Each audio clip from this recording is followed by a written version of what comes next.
Hello, welcome. Today I've got a real treat for you.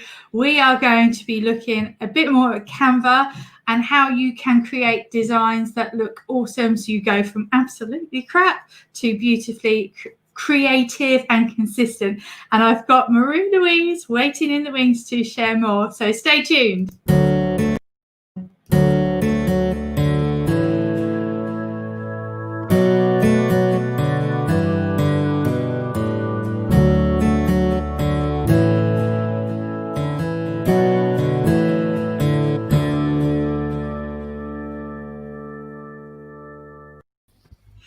Hello, welcome Marie-Louise to the Business TV. Hello to everyone, happy Saturday. Yeah, we've got a few people watching, so that's awesome. So if you're here, do give us a wave, say hello. Hi Steph, nice to know that you're with us. Yeah, we're going to have a good one today. So Marie-Louise is going to go through Canva. Now you're a graphic designer, Marie-Louise, is that right? That's right, yeah. So I've been in the design industry for over 16 years. So I actually studied packaging and branding quite a few years ago now. And I've been one of the lucky few in my class that actually went into design, because as you know, sometimes you go to uni and don't necessarily end up in that. So I feel very fortunate to do what I love and get paid to do so. Yeah, it's good. And as you know, I'm quite a design geek myself. And I think it's so important, especially now we're having to do everything online. We need to be making sure we've got the right designs, because bad design gets noticed, doesn't it? Yeah, and I think, you know, there's been, certainly with everything going on, there's been a lot of businesses pop up and start, you know, use this as an opportunity to crack on and do that dream business that you've been wanting to do. And it just, you know, you don't have the funds often if you're a startup. And even if you are a more established business, you know, there's a lot of people who feel that they have to do a lot of things themselves. I mean, even myself as a small business owner, there's stuff that I have outsourced in the past and then doing it myself. So I get it why people would maybe try and create a logo themselves or cobble together a flyer in Word or something. Yeah. And it's just to kind of make do. But it can be quite damaging if you get it really, really wrong. You know, it can really impact your business long term. You know, obviously when you're starting out, you've got to make do, but it's really, really important to get your branding sorted and be consistent with how you show up on your various social media, and really do your best with it if you are doing it the kind of DIY route. Yeah, because perception is everything, and it's always that first impression. And actually, if the first impression is like it's going to affect your business long term. So we can do it cheaply, and we can use Canva to make sure that happens. So Marie-Louise has got a nice presentation for you. So I'm going to add that to the screen, and we'll let you share more with us. Cool. Well, I won't be able to see any comments. So if there's anything that you see that is worth sort of pausing to answer in a bit more detail, feel free to jump in and ask me, or even if you've got questions yourself. And then at the end of the presentation, if there's any sort of specific Canva or design related questions, I can have a little route around in Canva and demo some stuff and try and answer your questions in a kind of more live interactive way. But I have got a nicely prepared presentation in Canva. Brilliant. I'll keep an eye on the chat for us. So I'll ask any questions. So if anybody has any questions at any point, just add them in the comments and I'll keep an eye so that we can cover your questions. Fab stuff. Okay, so I'm going to talk through how to go from crap creations to consistent in Canva. So firstly, I'll just quickly cover, for those that don't really know much about Canva or haven't heard about Canva, I'm kind of presuming that most people have, so I won't go on and on about it. But in simple terms, Canva is a free and paid for design tool. It's aimed at more non-designers, although as a designer myself, I find I'm using it more and more because it's just so convenient.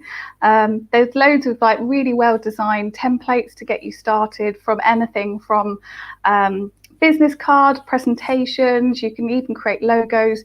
There's pretty much most things are covered in Canva. If you can think it, you can probably produce it in Canva. So yeah, definitely much better than, say, something like Word or PowerPoint.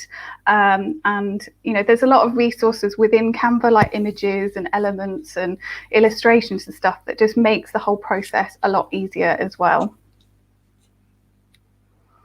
Okay, so in terms of getting yourself out there and branding yourself, it's really useful to do a little bit of planning beforehand. And you can also do this at any stage, a bit like when you sort of create a business plan. This is sort of thinking a bit more in detail and making sure you've got this foundation. And if you're changing direction, or it's been a little while and you're like, oh, I haven't really taken that step back and reflected on what is working, what's not, but really consider, things like, what are your products? What's your services? Do you have a unique selling point? Is your pricing right? What's your message? And who's your target market? So this sort of little graphic with the sticky notes is actually one of the templates in Canva. So it is a sort of planning tool.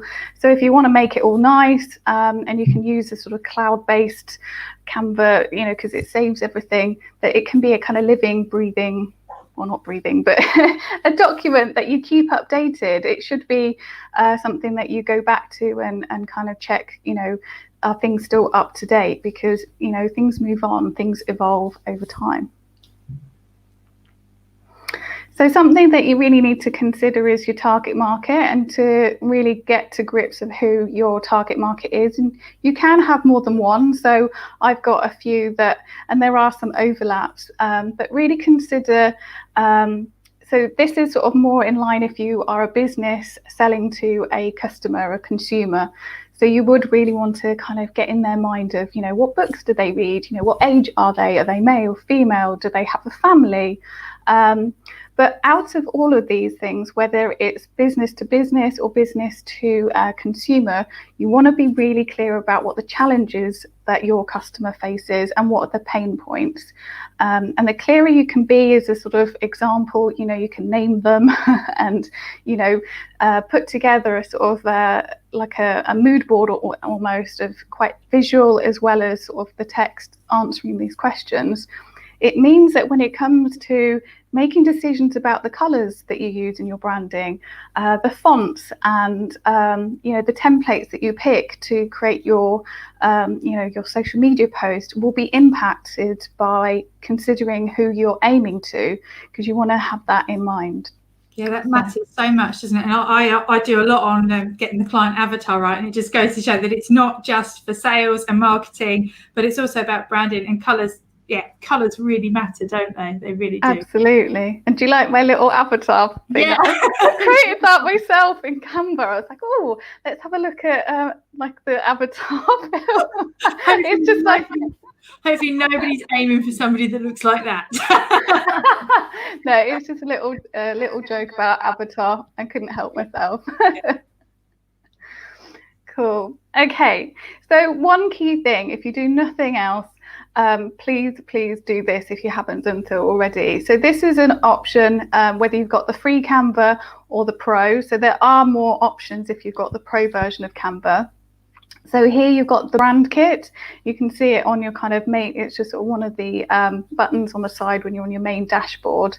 And this is an example of a free one. So you can put up to 3 colors. You need something called a hex code that goes in there. It's got a hashtag and a mix of, I think it's 6 numbers and letters, and it specifies a particular color. So you can do up to 3 colors, and you can have 1 color palette as per the the free one. There's a lot more if you've got the Pro. You can add your logo into this bit. I mean, you can still upload your logo if you've got the free one, so don't worry too much about that, but it would go into your kind of general uploads. You can also specify what fonts you use as your standard, and you can also upload a font in the Pro version, but those are sort of ghosted out when you've got the free one. So really make sure that you've done the set up your brand colors. You can name the color palette to what you need to, and it means that whenever you create a new template or start customizing a template, that those brand colors will always be there, so you can make sure that you're not guessing at the right shade of purple. Oh, that'll do. And then it's inconsistent. That like that's the right red or whatever color you picked. Yeah, no, that makes so much sense. And I've often said to people as well, once you know what the hex codes are, save them to your notes, because you never know what else you're doing and you need that color.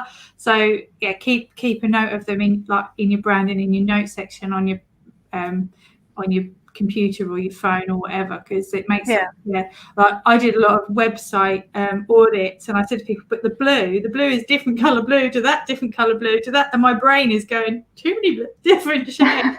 Yeah, and like even if they're quite similar, when you start, when a client goes from say your website to then like your page on Facebook, and if they're slightly out, it can look inconsistent, it can look unprofessional. Most people might not 100% notice or have a clear eye for, oh, that's different, but it's that subtle jar. It jars you, and that's the thing. We might not all be trained professional graphic designers, but we know when something looks good and looks right, even if we can't explain or create it ourselves. So it is really important. And I talk more about that kind of knowing your colors and working with other suppliers in a moment. So it's a very good point. Yeah. So if you don't know what your colors are, there's two ways within kind of the realm of Canva that you can find it out. You can just search for Canva color palette, or you can use that URL that's there. This is for kind of using to create a kind of nice color palette, if there's a picture that you like the colors in, but there's no reason why you couldn't upload a JPEG or PNG file of your logo that say someone you've worked with in the past who created it. You can pop it in there. There are other kind of color picker tools out there that you can use as well, but you want to make sure, like we said, that you get the hex code. Another way that you can find out as well is actually when you've uploaded your logo into Canva, just pop it onto a blank page. There's no other things on it. When you go into the colors bit, like if you create pop an element like a square or something and go to color it up, it's now a bit clever now, and it tries to recommend colors from that photo, and in this case a logo. So there are two ways you can do that. So if anyone's confused about that, I can show that in action in a moment, or at the end, but this is quite an easy way of doing it too. So you need to be using fonts consistently. That's something I kind of touched on earlier. So, you don't necessarily have to use the exact font used in your logo, although it can be quite nice to reference that in some way. So, for example, because I've got Canva Pro, I've uploaded a font that I've downloaded from another font foundry site. It's called Diamore. And it's this swirly font here. So I would always customize my font and make sure that I'm using either that font or my other font, which happens to be Montserrat, which is what I use. So I always know that I'm going to be using those fonts. So when you're first starting out on Canva or anything that you may be creating, there are other things in Canva out there. And it can be really tempting to be like, oh, this is a nice template and that's a nice template, and just sticking with the fonts in there. But it's useful that once you've kind of had your play and you've figured out what works, what fits in with your brand aesthetic, what's going to appeal to your target market, if you've done your homework, you want to make sure that you're using it consistently. And like I said, it can be something that uses fonts from your logo, or it's something that complements it or is very similar. And try, if possible, use the same sorts of fonts in Canva as, say, on your website as well. It's not always possible. So obviously you'd speak to like Jenny if she's helping you with your website, or, whoever is the kind of person you're working with doing your website. It's trying to pick a font that ideally is available on both. So it just makes it that extra finish. It does make a difference. Yeah. Keeps that consistency, keeps that feel of like I often say, I want people to look at my Instagram and go, oh, I like this. But then when they land on my website, go, oh, it's still in keeping. Whereas so often you go and you're like, is this even the same person? Like, yeah, or like they haven't updated it for a while, and so things, you know, like you're probably more likely to keep your, you know, one social media platform up to date. You know, I'm certainly guilty of it, that I need to do a bit more work and refresh my Facebook page header, whereas my Facebook group header I'm updating more regularly. So it's making sure that, you know, if you haven't looked at your website for a while and you've kind of evolved and moved things on, it's making sure you book in a chat with your website person, or if you're in control of it yourself, make sure to update it, because it does make a big difference. It all adds up. You want it all to be part of the same family. Definitely.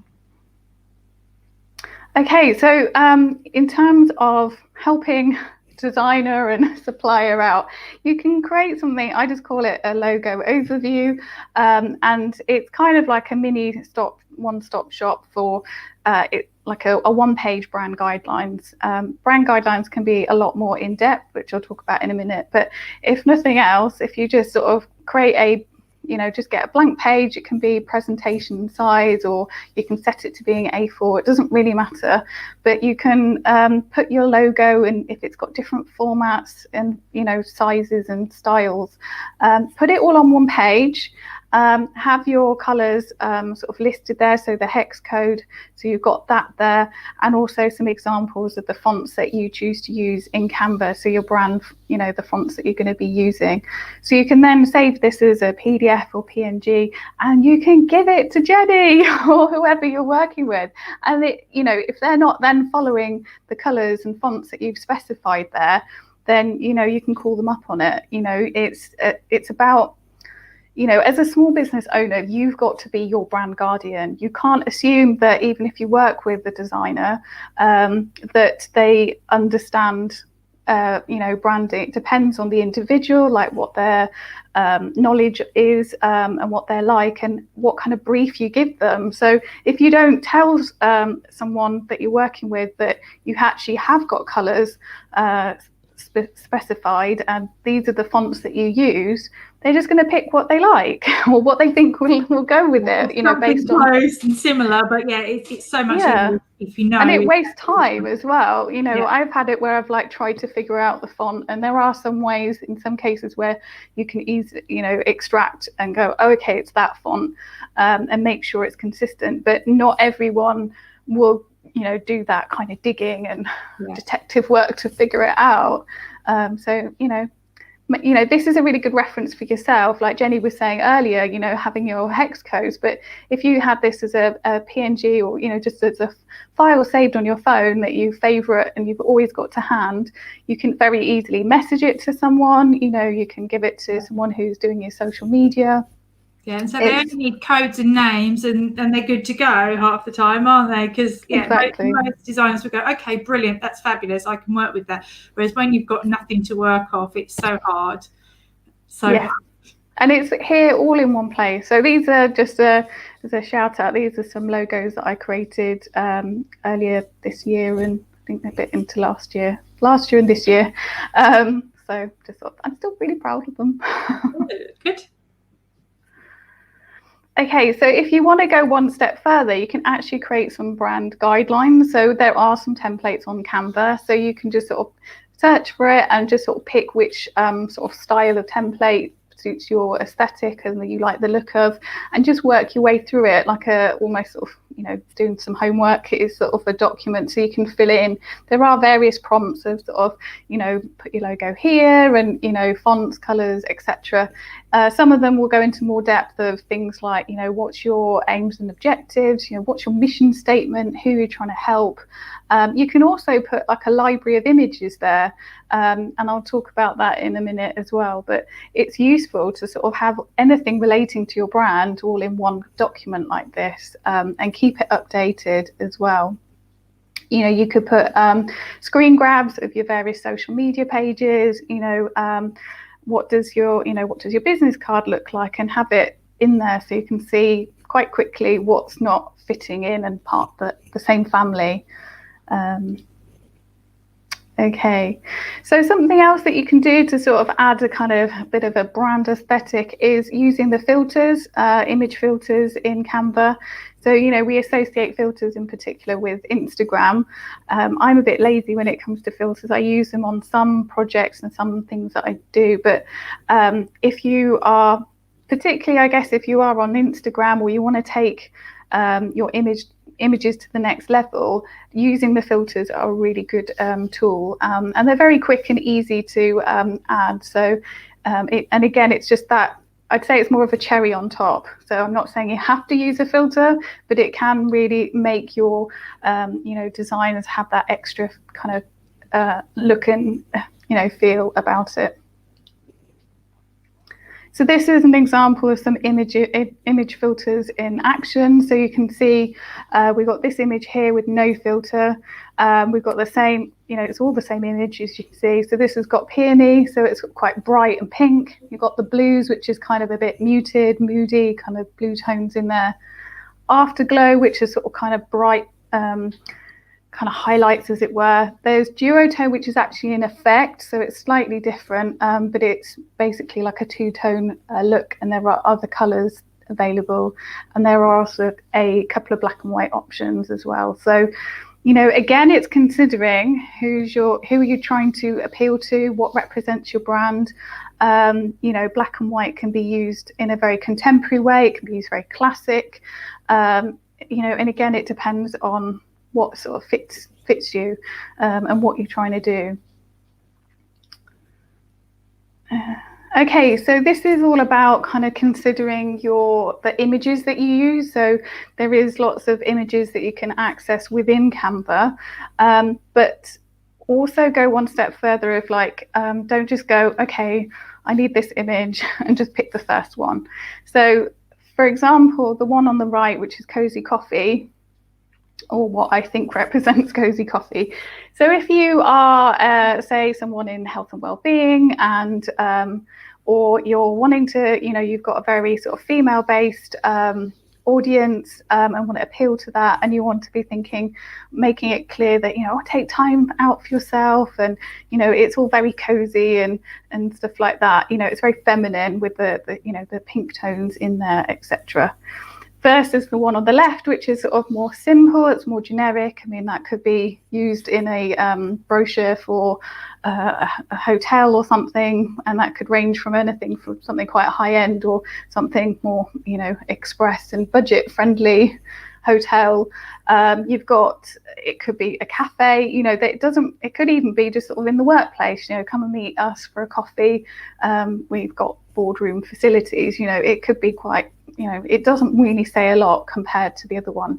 So really, again, think about what's going to appeal to your target market, what really represents your brand. And this is where sort of taking that time, sort of, maybe put the timer on and spend, say, 10 minutes or 30-minute burst of searching for particular images, pop them in your brand guidelines, or it could just be a blank presentation template, and you just plop them all in there. And by doing that kind of batch of searching, it means if you're in the midst of going, I need to throw together this post, you can just copy and paste it into your design and you've done it. You're not kind of in the moment scrabbling around for the right sort of image. I think as well with images, what's important is when you're thinking about which ones to choose, as you say, think about the emotion that you want to come across, and absolutely. And choose with okay, I want people to see this with this emotion, because the simple coffee one is you quite clearly right, it's quite cold in that respect. It's very generic. It doesn't say anything. It doesn't. Whereas the cozy coffee actually it makes you want to have that hug of a coffee and go. Yeah. I'm gonna have a cup of tea after this. Yeah. I want to cozy up around it. Think of emotions that you want people to feel, and make sure that when you're choosing the image, you've got that emotion in mind, and say, do I feel that? Do I feel that? So I've got another example of the idea of a meeting. So on the left here, you've got a very boardroom style. It's very corporate. It's clearly in an office environment, maybe somewhere in London or some sort of city. versus the one on the right where it's clearly in some sort of cafe, people are a bit more relaxed in their clothing. So like if you work with big corporates and you're, okay, at the moment we're not necessarily meeting in person, but if you were appealing to that and you were talking about we're going to have a meeting to talk through the proposal and you're aiming at corporates, the one on the left would be appropriate. However, if you show up and you normally would have, before what's going on now, if you were going to meet with a client, the reality is that you would go to a coffee shop, you'd have your notebook and you'd be in smart casual, maybe sort of some jeans and a nice top. And, the one on the right is more appealing. Don't pick the one on the left if you're more likely on the right. Really consider that, because again, it's trying to pick something that is closer to reality, because obviously it's also nice to use real photos, your own shots, or commission branding photographers to kind of catch you in action and stuff. But in the meantime, if you're using any stock photography, try and pick something that is more kind of closer to your reality and appeals. So we have a question come in, Louise, which says, how do you do those overlays?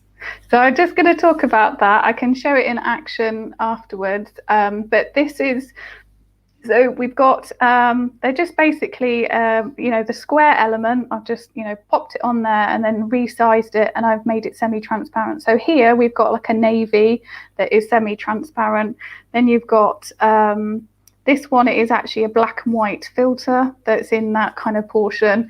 Here we've got a kind of yellow toned, just like a square that's been sort of sized, and again semi-transparent. That's the kind of raw photo, and then that's another filter which is sort of one of the pinky purple ones. If I exit this thing a minute, actually, so can you see here, this is just a box.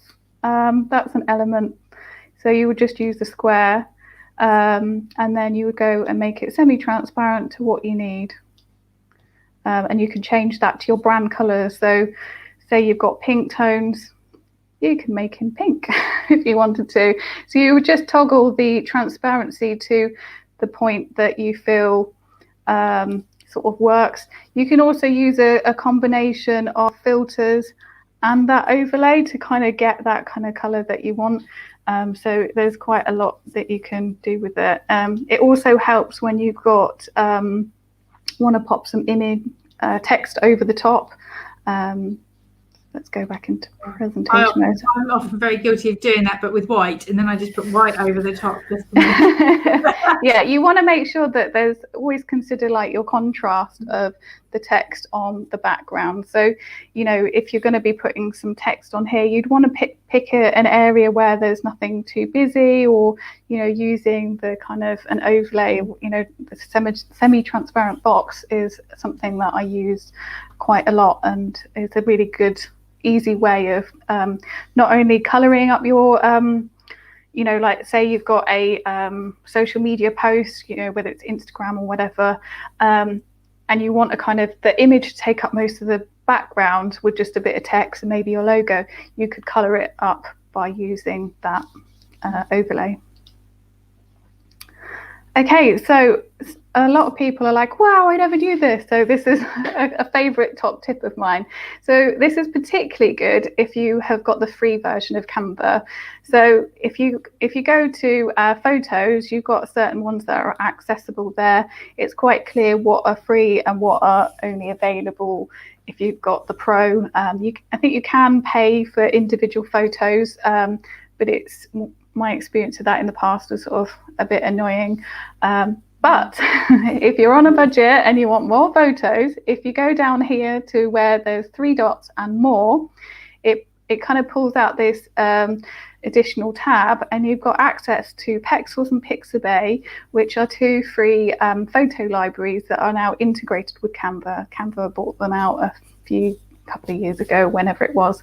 So it's hidden away. It is always there, but you always have to kind of opt into it. So when you kind of click on one of them and sort of search for it, it then will appear in the sort of main tab. But when you close down that template and open that same file again, it will disappear. But it's always there. Just go on the 3 dots and more. So there will be you.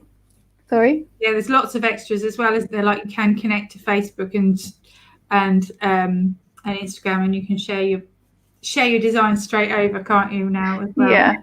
Yeah, and you can also something to keep in mind with Pexels and Pixabay is you will find that some things that you search for will be in all kind of 3, like the main photos and Pexels and Pixabay, because they would have shared the same kind of source, as it were, but sometimes you do come up with some other ones. So back to sort of like what we were talking about, sort of choosing of images, if you're thinking about the term meeting, well, could it be that you think about, well, writing in a notebook, so focusing on that aspect of it, or is it about having the coffee, and is it that one or that one? So you can kind of dig a little bit deeper than just the whole the first search term that you come, and again, that's where taking that kind of little pockets of time, making it almost like a little game, like supermarket sweep, how many photos relating, because once you dig a bit deeper, you can kind of pick some, have a real nice library of images. Yeah, I keep mine. You can do a folder, can't you? You can save the images, and I've got one that I just call stock that I like. So again, okay. Some as a folder, and then sometimes if I'm in a hurry, I know that I don't have to look. I've already gone through and pulled out ones that I know fit. Yeah, that's a good tip, actually. Yeah, and so horses are always really hard to get good horse pictures. Yeah, because a lot of the photographers have got no idea like what that's like, especially if we read the horses, the photos just don't. Okay. You're kind of like that. They think that's a lovely picture of a horse, and we're going, well, it's got its ears back, and it actually looks like it's going to charge and buy. Those are the nuances of the like animals' behaviour. So I guess that's where sort of again, taking your own photos where possible. We've all got great cameras on our phones, so just sort of taking some time to take plenty of shots and practice with that. There's loads of great resources to improve your skills of how to take better photos, even with your phone. But also, don't be afraid to invest in sort of looking at some other stock libraries as well, and paying. When I first got into design, the cost of photography was really expensive. Even like the libraries, you were talking sort of 60 odd quid per photo, and that was for a really basic. It was very specific to like how you could use it, like how many copies would it be printed on, and then if you different ways you used it, then the price would go up. Whereas now you can buy sort of photo bundle points. There's things like iStock photo, Shutterstock, deposit photos, there's 123RF. There's loads of sort of ones out there. Yeah, and we're really lucky that excuse me, in my mastermind, Laura Fidderman gives us images as well, so that helps. Oh, nice. That's really good. Is she a photographer then? Yes, that makes it much better, much easier. Yeah. So making sure, and also do not, whatever you do, just go onto Google or whatever search provider and just search for an image and just think, oh, I'm going to use it. It's really tempting to do it, but if you're using it within your your design, it might have a watermark on it. I see it so much that people will do a talk and there's like iStock on it, and you're like, well, Getty Images, and it's like, why? If you're going to use that photo, go and pay for it, or pick another photo. Exactly. It just screams, I stole this. It just screams, I stole this. There is I shared a kind of Friday sort of fun thing where there was I didn't find it, was something I kind of did find on the internet and repurposed and shared, but it was giving the example of a coffee shop who had clearly just gone, oh, I'll have that picture, and it was sort of just some text saying, have a nice coffee kind of thing. It was sort of something generic slogan relating to coffee, but they'd clearly not paid and downloaded for the proper image. They just sent that image from that they'd found on the internet, given it to the printer to create the vinyl, and it actually says on there Shutterstock, kind of all garbled, and you're like, no, like, how did the printer not like say excuse me, or like, why do you think it's okay? And it just looks stupid for them. So I go a little bit off on a tangent there. I'm like, why? Yeah, no, whatever you do, don't go and copy and paste off Google, because it can get you into such hot water as well. Yeah. Like if Getty Images or whoever owns it finds that you're using it, especially on websites, they will send you a fine. They will charge you. It's not worth it. Best case scenario, they just slap you on the hand and tell you to remove it. But if you're quite a big company doing it, they would maybe be more likely to like get, you just don't know. It will really depend. So and I think some of the stock libraries do have some time set aside or budget to search for unpaid for images. So it's just not worth the risk. There's so many free great quality images to go for. So choosing a template design. So when you're kind of looking for something, so these are just Instagram posts, so they're square. When you're kind of considering, again, it's back to, I'm going to say it again, your target market and your brand aesthetic. But in terms of the template, think about some of the elements that are kind of on that existing template if you're wanting to kind of work with something that's already there. So, for example, we've got some icons and gradients. So you could, of course, replace those icons for something relevant to your business. So could it be like, this is going to be cliche, but like horseshoes, or like something relating to horsey stuff, if that's your industry. You can, of course, replace the text. So, it could be a sale post, or it could be, it could be all sorts of things. So you can update all of those elements there, but kind of think about, what I quite like the composition of it, where the amount of text and the balance of that and the use of different things, and you can change up the colors and fonts, etc. And in fact, you should. Yeah. Then you've got in the middle, you've got a kind of more natural collage. You kind of feel it's more kind of feels a bit kind of, green and almost organic and real. Yeah, so you could again use that, repurpose this. You could replace the kind of the leaf image for something else, but it's quite nice, sort of that collage feel, and you can again update the colors, etc.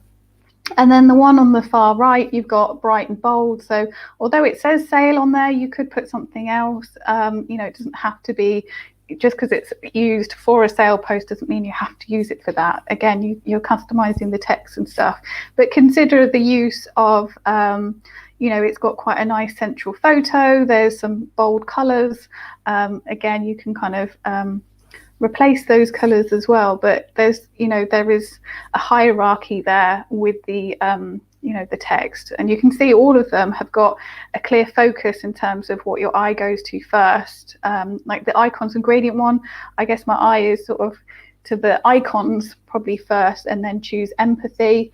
With the natural collage one in the middle, it's very much the city tree planting and just the calm feeling of the colors and style, whereas the one on the right is very like your eye is drawn to it. It's got that kind of tangerine, kind of very tomatoey orange red, the clashing color of the purple and the red together, and the focal point. So consider what you're using the post for as well. So that might, that will definitely influence like what kind of template you start with, because if you're wanting it to be very image focused, then one of these would not be the one for you.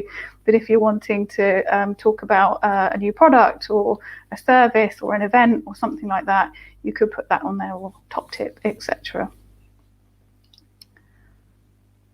So I've kind of sort of touched on it, but you should really, really always customize your template. So this is an example where I was like, just sort of having a little play around. I quite liked it because it said, "You are lovely," and my business is Lovely Evolution.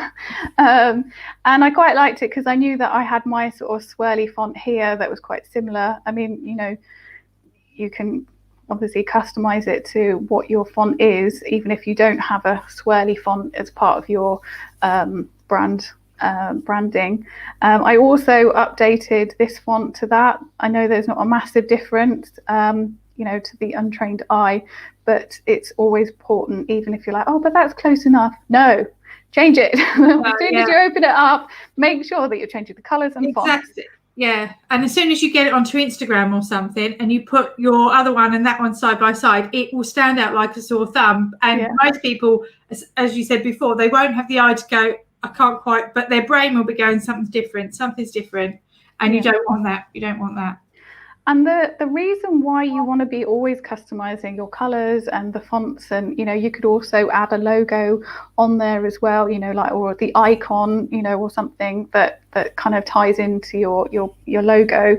But the reason is because people, when you're scrolling through Facebook or on Instagram and things pop up, if people know, like, and trust you or like your content, and they start recognizing, you build that recognition for your brand that, this is a top tip post, because you can have other, different styles of templates for each. They don't all have to be cookie cutter the same, but if there's enough commonality with the colors, fonts, use of logo, etc., it means that people are more likely to stop to kind of go, oh, well, I like Jenny's stuff. I recognize, at an eye. I mean, if you think about any of the big brands like Apple, Nike, McDonald's, if you were to just kind of have like a little corner of it, you'd still be able to recognize that, at a glance if you're flicking through, because there's a brand aesthetic. We've learned to recognize that logo. And even if you're a small business, within your audience and your tribe,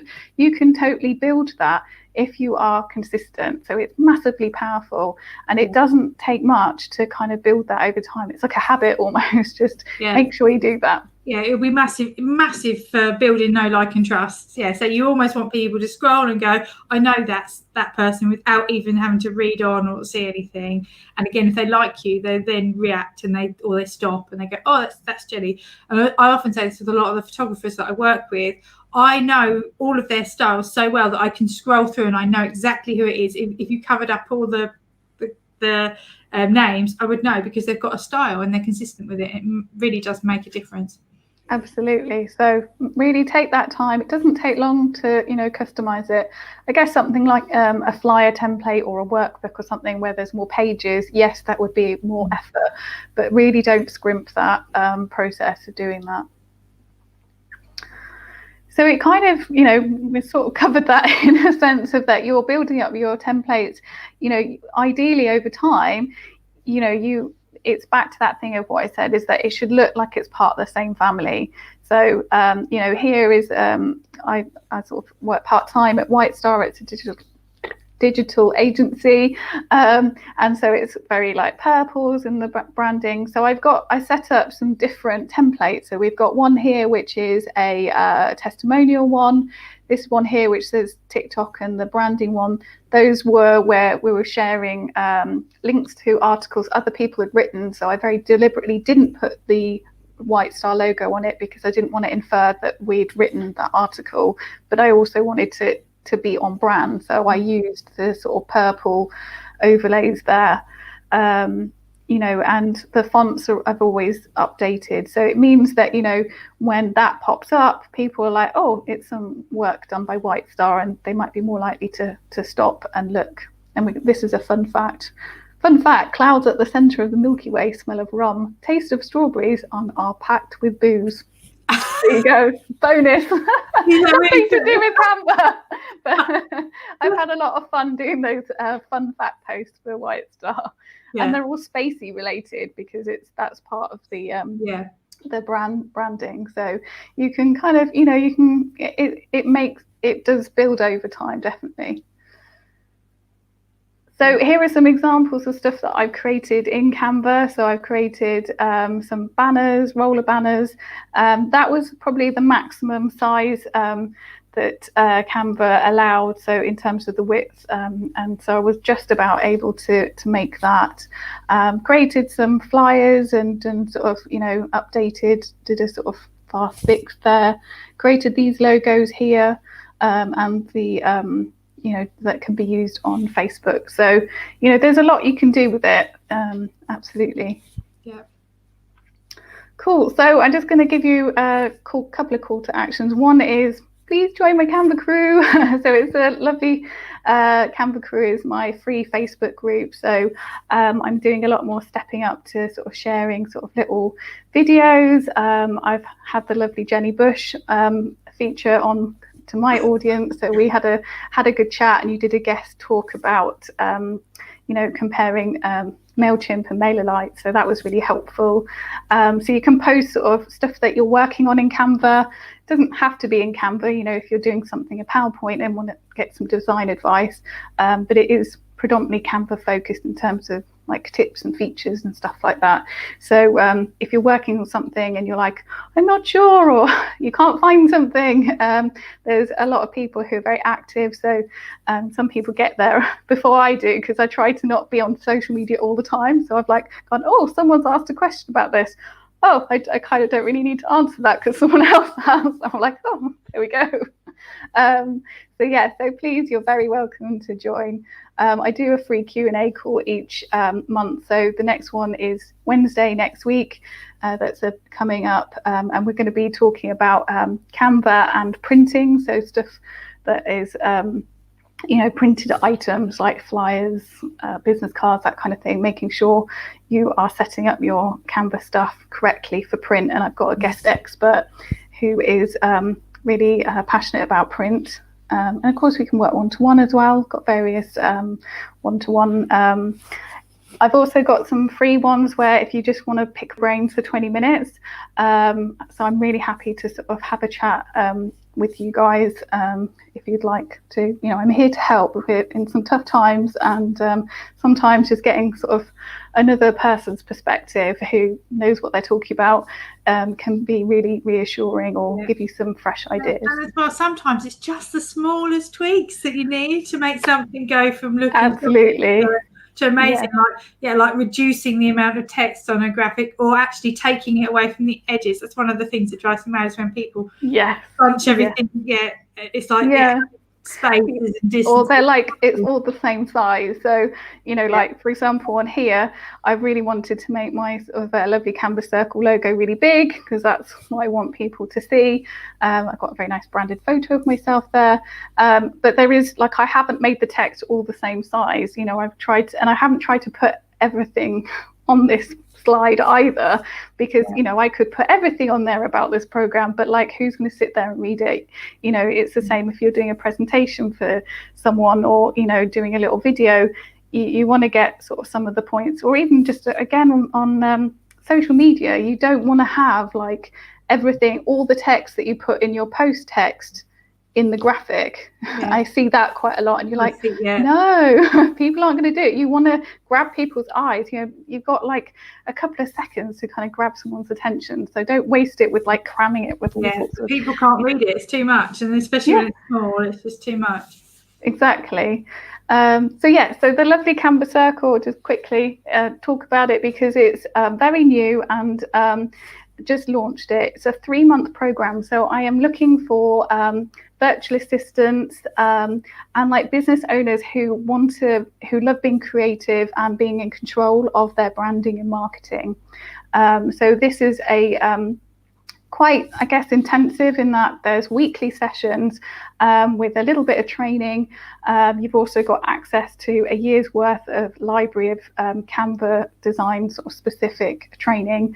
And then we're going to be doing co-working, where we then put what we've learned in practice into doing. So it's that kind of time to work on your business, because it's really easy to be like, oh, I'll get around to it eventually, and then you don't. So it's really good for virtual assistants who want to show up and up level their skills for creating stuff for their clients. So if you feel that you want to know more about Canva, but particularly from the branding and design point of view, so that you can do it better, whether it's for yourself or for clients, I'd really like to book a one-to-one with you and sort of see if we can, whether you would like to join on this program or kind of in the future, because it will be repeated, but I'll probably change it in certain ways. So really happy to book a chat. So, and what sort of investment would people be looking at if they wanted to join? So it's there are 3 sort of payment options. So you can pay upfront for £800, or you can split it over the first 3 months, and that's £350 per month. Or because it's 3 months of the kind of core kind of work and the doing part of it, the training sessions, etc. But then there's an additional 3 months of kind of support to kind of, because I know what it's like. Life gets in the way. We do also take a break for Christmas and half term in February. So you kind of get an additional 3 weeks of access to all the resources. So the 6-month payment plan is £220 per month for 6 payments. But I worked it out, because I appreciate it's not like 30 quid, but I worked out the value of it. And there's over £300 worth of my time in terms of one-to-ones. You get 6 one-to-ones so that we can keep you on track. You can ask me questions. We can do some fast fixes and design you're working on. There's the library of videos, and that's like £240 worth. What else is there? There's the in terms of these weekly sessions are in effect like workshops. So I would normally charge £50 per workshop. So I can't remember what the price of that was. I did work it out. And then also, if somebody was to learn these skills, they might be sitting there going, "Oh, that's ridiculous." But actually, how much money, if you can get your design right and you can attract people easier and you can convert them to sales easier because you've got a consistent branding, you've got that know, like and trust through your branding, people will make that money back quite quickly. Exactly. And also, in terms of the value of, if you were to pay someone like myself or someone on Fiverr or get some of the templates from somewhere else, you're talking kind of, say, anywhere from 30 to say £150 per template. So that it's like a 12-week, the outcome is that you could be coming away with 12 items. So 12 times 30, even that is kind of quite a lot. And it's learning a skill. So this is why it's not for everyone. It's looking for someone who is committed, passionate about learning more, and really wants to stand out against sort of the crowd. There's lots of competition out there. It's not easy out there, and you want to show up the best you can for your own business. But if you're doing stuff on behalf of clients, you want to do it better. So if they're like, could you just do a workbook for me? You're not going, you're going, Marie-Louise has got a 30-minute training session about that, and we can cover that, because the whole curriculum, as it were, is customized to those that are on the program. Because it's all very well me going, okay, now we're doing this, now we're doing that. No, we sort of assess what all the individuals need, and we'll start with the priority first. So by the end of it, you'll hopefully have your social media headers sorted. You could have sorted out business cards. You might have done this. There's a massive list of stuff that you could create at the end and get it sorted and ticked off. Save yourself a lot of time and money and effort trying to get it right, and all the wasted time that we do. Procrastinating branding, I often refer to, where we try to play with it to try and get it right, and it just doesn't happen. So it would save absolutely a lot of that anxiety, definitely. So that's lovely. So I think the links are in the post. Yes, I did share that with you. So fabulous. So if anybody's got any questions, do add them. So while we sort of finish up, if you've got any questions for Marie-Louise, do add them to the comments, and we'll make sure we answer them. Or if you have any questions in the future, the links to access the group and everything are in this post. So I'll make sure that it's added. So were there any questions? I can have a little poke about and sort of show you some behind the scenes. Seen any other than the overlays, which we've already covered? We'll give people a couple of minutes in case, and it's always the way. Sometimes there's a delay when we're live. Well, tell me your experience, Jenny, about using Canva. I know that you've got a really good eye and have been creating stuff yourself. You know, you've done your fantastic planner as well and stuff like that. So you know what you're pretty confident in Canva, but you've grown that over time. What would you say is your favourite feature or benefit of Canva? My favourite benefit of Canva is just that it's really quick and really easy, and you can just go and grab something fast and get it out there quick.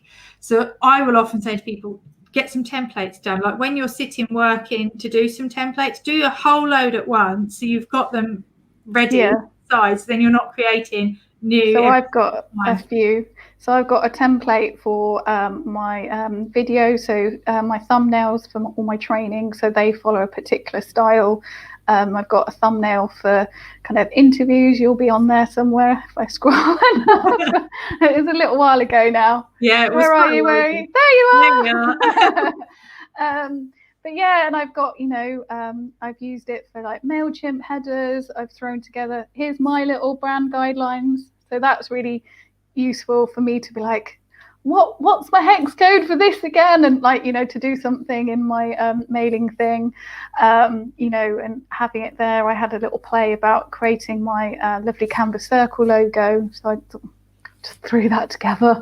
But it means that I've got that as a resource, whether I need to send that to someone else or just for my own self, I can copy and paste it really easily. Yeah, and one of my favourite things is when you're in a design and you're thinking, I want to create something, and you've got something that you've done before, you can import a design into the design that you're working on as well, can't you? So you can just go and find that one and pull it into the template, which I love to use. And I'm a big fan of the gradients, from white to transparent. I use that one a lot. And you can do like animated stuff. So this was an animated post that I did to put on.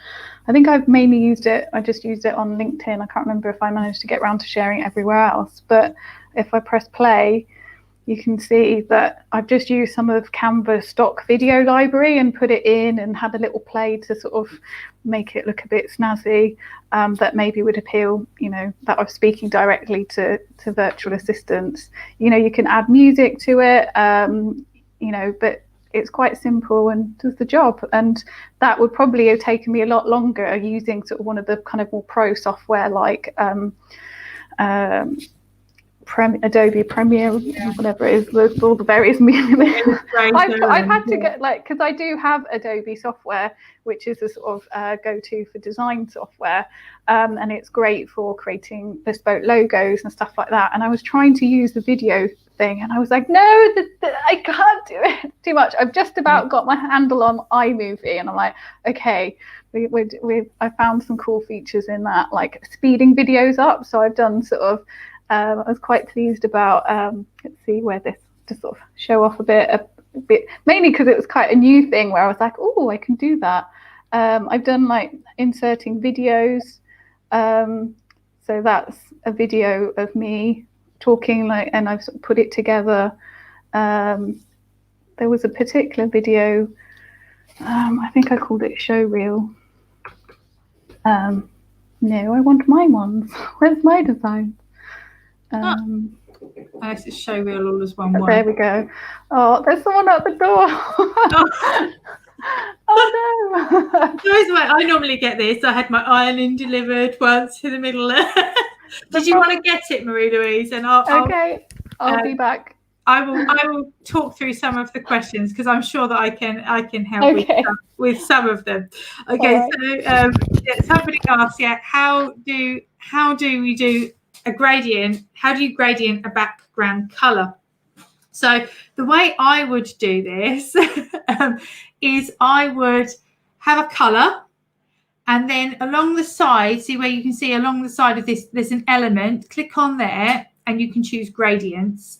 And there's one that will go from a color to clear, and it's purple, I think, in the picture. And then you can change the purple into another, and you can adjust it round, and that would gradient, so you could have two colors. So it's in the elements section is a lot of the gradients. So Claire Rivers Boyden says, is there any way you can take a background off a product photo in Canva so the product can? Yes, right. This is my favorite thing actually that I haven't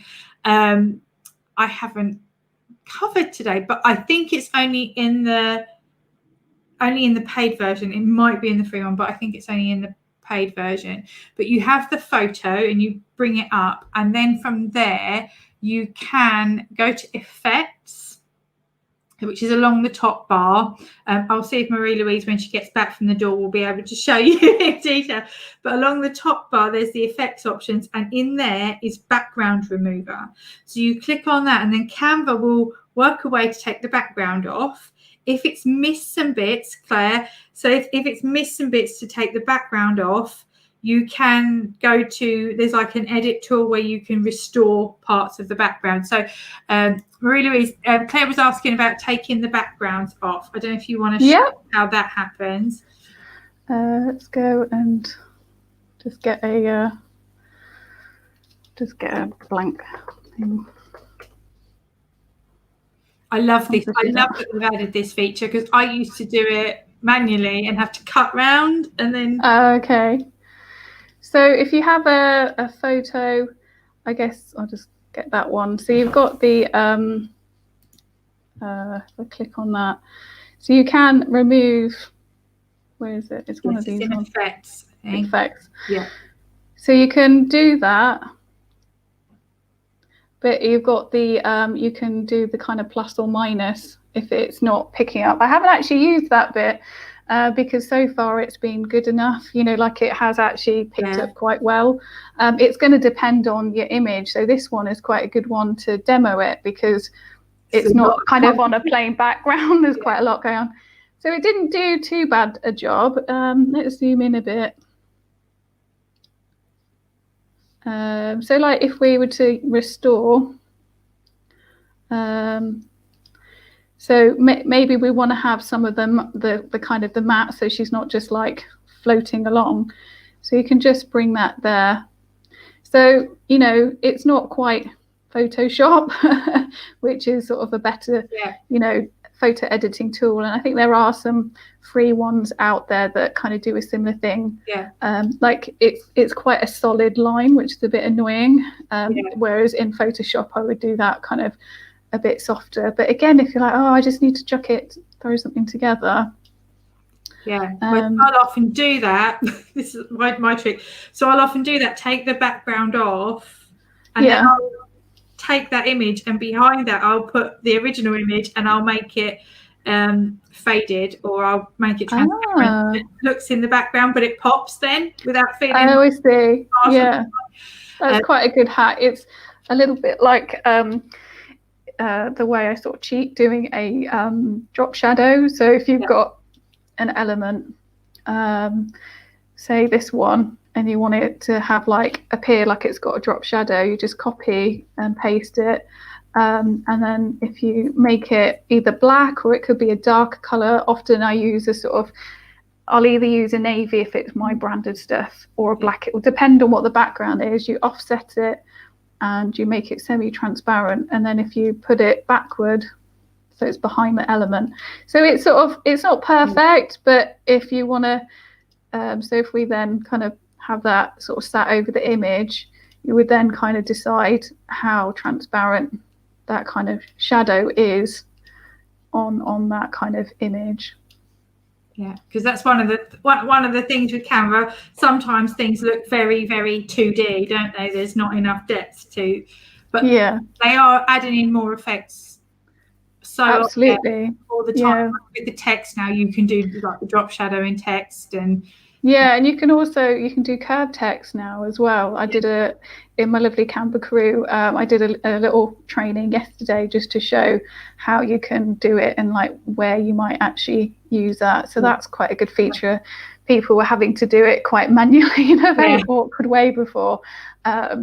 It wasn't a feature that particularly bothered me that much, because I think it's something that can be a bit gimmicky. It depends on how it's used. Sometimes it comes across a bit dated from the 90s, you know, when we first had the first line. That reminds me of those design programs when you had Publisher and Word, and you were so excited about putting anything on Word. But so you can kind of make it so it's like follows round the other way. So you could have, again, if you're creating a logo yourself or just making a design feature, you could put it that way. Did I see a question about adding gradients? Did you answer that, or do you want me to demo that? But yeah, show how we do that as well, because so there's if you go to elements, and if you just type in gradients, or gradient, doesn't matter. So there's all these blobs and things. There are some like rectangles. So like if you're, it depends. The annoying thing is that unlike, say, a standard square, you can kind of toggle it to sort of suit your shape, whereas this is like, no, it is always a square. Yeah. So you might decide to use that, and you can flip it vertical, or if you've got a very long one, you could pick it like that if you wanted to, for example. But you can customize it to your brand. So I could brand that up and make it White Star branded, or I can brand it up to being Lovely Evolution branded. So you can only use 2 colors. So on my branding, so one, I suppose more if we go up to the cover, or even just, these things here, that's actually an image that I've inserted that I sourced from Tinterweb, that I purchased. So that's not done in Canva, but you could create something quite similar. There's also, they did have one which fades from like nothing to transparent, but I can't see it there. Bright purple. Keep going. It used to be like further up. Yeah, no, there it is. It's that one. So again, where in some of my designs that I've created stuff, actually I did it before this was a feature in Canva. So I actually created it in another software like InDesign or Photoshop, and then created a PNG file with transparency and inserted it in, so I could have like different ways of doing it. So it's really nice that you've got this as a feature. Nice, it gives the soft, and I often use that with a photo behind it, and then I put white. So that's how I do my ones when everybody's going, oh, how come she's got white on that side and it's her photo? I have that. And so I used it in this one. Yeah, somewhere at the back. I think I used a combination of them. I was just like, just gonna put more and more on. I put one on top of the other to make it whiter and whiter. So you could make that kind of branded and make that as part of the feature. So you start building quite a nice thing. So you said about that you sort of offset it a bit of the, making that semi-transparent, didn't you? So you would have to sort of cheat it by going in and playing around with that, but that could probably work quite well. You wouldn't still get quite the soft sort of fuzzy edge that you would get there. Were there any other questions? That is all that's come through at the moment, but we've been live for over an hour, so there's quite a lot there. I'll just quickly show the show reel that I was quite pleased with, because that's just to show you that a combination of using Canva stuff. There's music in it, which you probably won't hear, or that I can. And so I used a mix of some of the stock videos, sort of overlays, the kind of animation feature of like if it's a presentation kind of thing. I inserted this video, which I sped up in iMovie, and then inserted here to try and get a sense of how I work, so you can see the behind the scenes, and just sort of try to showcase what I was doing or what I do. I think it finishes then. And then I sort of, again, another bit of stock photo or video library, some more inserted. And it was really easy to do. And like, I'm really proud. That's why I'm like, I must show you this, because I might really like how it came through. And I did look at some templates of video templates just to kind of get some inspiration as well.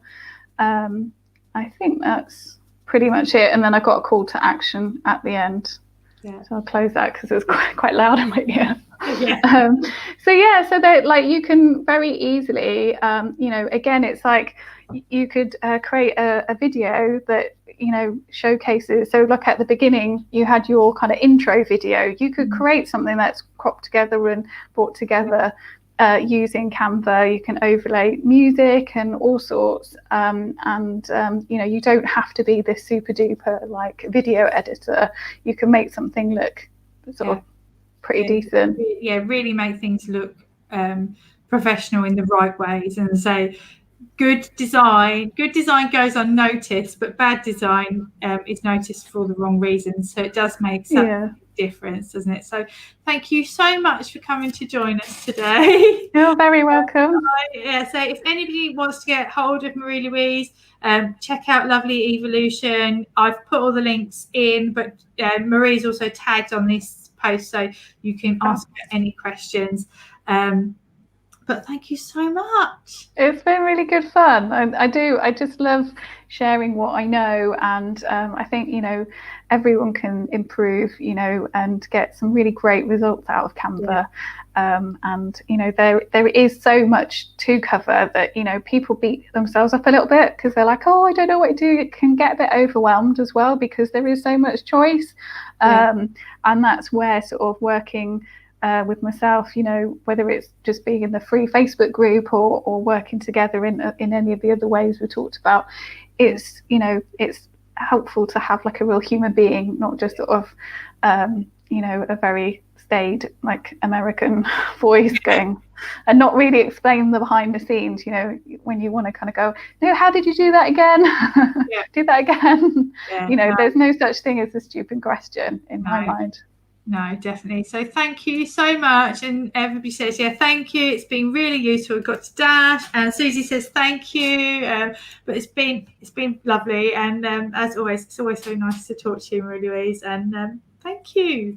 Good. Thank you for having me. Thank you, everybody, for watching. So leave any comments or questions, and me and Marie-Louise can get back to you.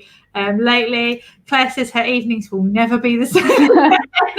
Yeah, and even like my son loves Canva. He's like, he's 6, and I think last weekend and the weekend before, he's like, Mummy, can I do Canva? So he's doing it on my iPad, and he's doing all these like pictures, and he's now discovered the text tool, and he's that bit older, so he's like wanting to write a story and stuff. So I've got a folder which is dedicated to his artwork. Yeah, it's a lovely way of getting creative, and I think sometimes we get so stuck in our businesses that we don't play and have that creative side, because it's almost. But actually, it can really help us to be better, even our business. Just going and playing around with it and learning new skills and not being worried about tech. It makes such a massive difference. Yeah, so. Thanks everybody for watching, and we will be back soon with another Equine Business TV. But thank you, Marie-Louise, for joining us today, and we'll see you soon. Bye.